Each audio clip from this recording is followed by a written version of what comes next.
Are you having issues with your transmission overheating while towing through the hills, mountains, or while off-roading? Those dinky stock coolers just can't keep up when pushing your truck hard while towing or off-road. That's why I turned to Mishimoto for my cooling needs on my F-150.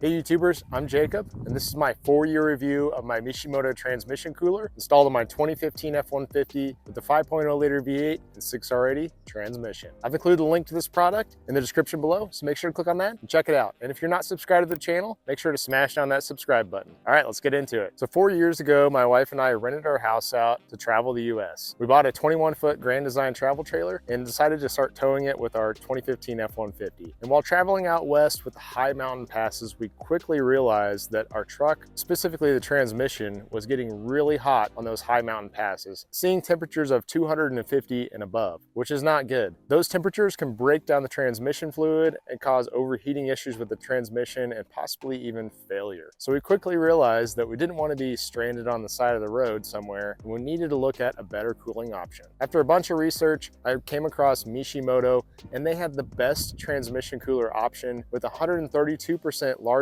surface area and 184% larger cooling capacity than a stock transmission cooler for my F-150. And since installing it, it's been a tremendous upgrade from the stock cooler. We haven't had any overheating issues, and it's been a great upgrade, not only for towing, but also while off-roading, especially in sand when you're going to need high revs in order to maintain good momentum through deep sand. All right, so let's get into the pros and cons. We'll start with the pros.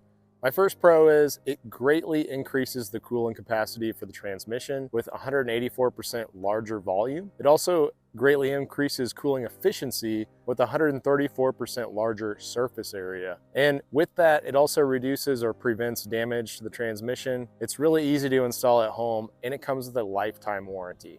So my only con with this cooler is it is expensive at $400. Overall, I highly recommend this Mishimoto transmission cooler, especially if you're experiencing high temperatures while towing or off-road. Even with its $400 cost, it will be considerably less than having your transmission serviced or rebuilt, which can cost anywhere from $2,500 to $4,000. And I've included the link for this transmission cooler in the description below, so make sure to click on that and check it out. And don't forget to subscribe to the channel for more videos. Thanks for watching.